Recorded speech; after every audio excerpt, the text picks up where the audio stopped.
हरे कृष्णा, राधे राधे। आप सभी का मेरे चैनल हरे कृष्णा में स्वागत है।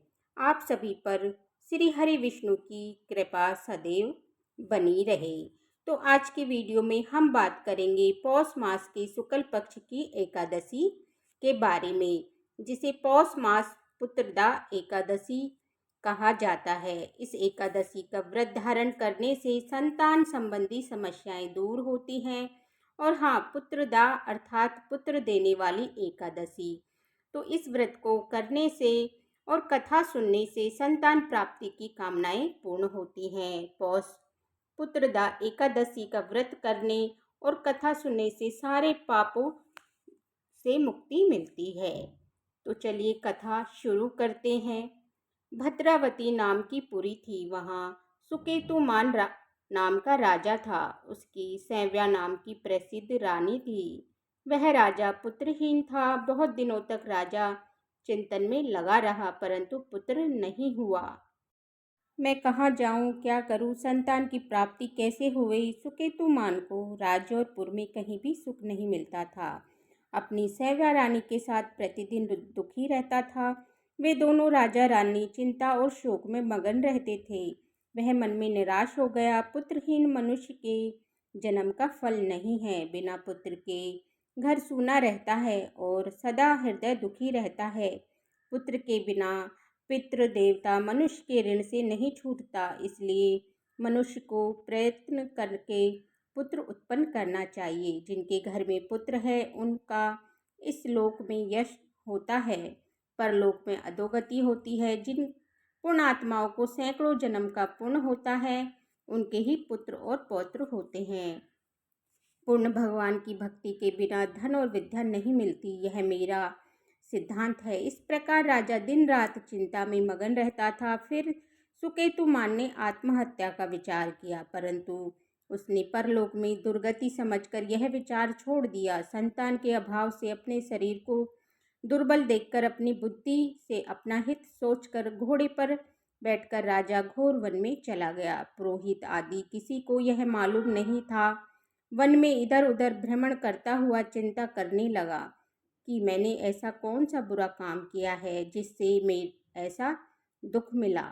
मैंने यज्ञ और पूजा से देवताओं को संतुष्ट किया, मिष्ठान भोजन तथा दक्षिणा देकर ब्राह्मणों को संतुष्ट किया, समय अनुसार प्रजा पुत्र की तरह पालन किया। यह सब करने पर भी मुझको ऐसा कठिन दुख क्यों मिला। इस प्रकार चिंता करता हुआ आगे वन में चला गया। पुण्य के प्रभाव से कुमुदनी से सुशोभित मानसरोवर के समान एक सुंदर सरोवर देखा।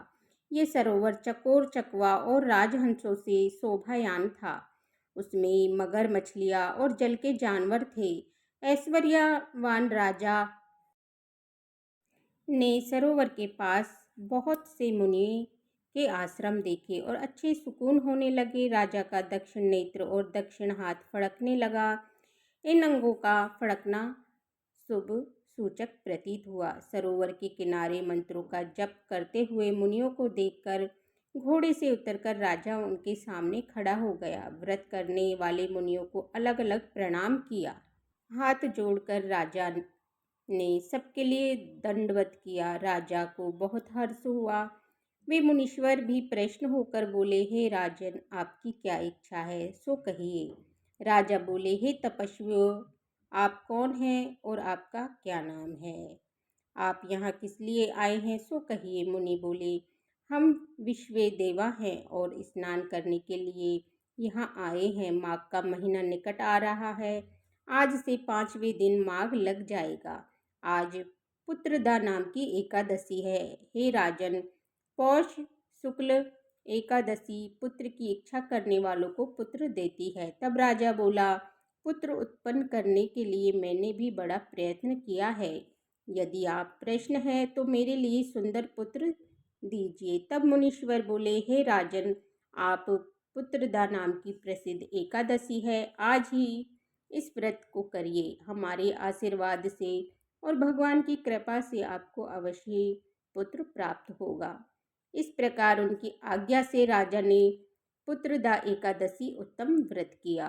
द्वादशी में पारण करके मुनियों को बारंबार प्रणाम करके राजा अपने घर पर आ गया। रानी की गर्भ स्थिति हो गई। व्रत के प्रभाव से समय पर तेजस्वी और पुण्यात्मा पुत्र पैदा हुआ। वह बालक पिता को प्रश्न रखता था। फिर वह गद्दी पर बैठकर प्रजा का पालन करने लगा। हे राजन, इसलिए पुत्रदा एकादशी का व्रत करना चाहिए। इस पुत्रदा के व्रत को जो मनुष्य करते हैं वे मनुष्य इस लोक में पुत्र को प्राप्त करके मरने पर स्वर्ग को जाते हैं। बोलिए श्री विष्णु भगवान की जय। बोलिए माता लक्ष्मी की जय।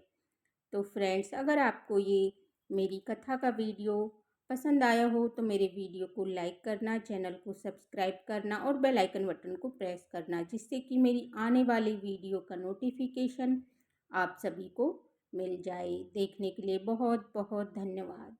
सभी को राधे राधे, हरे कृष्णा।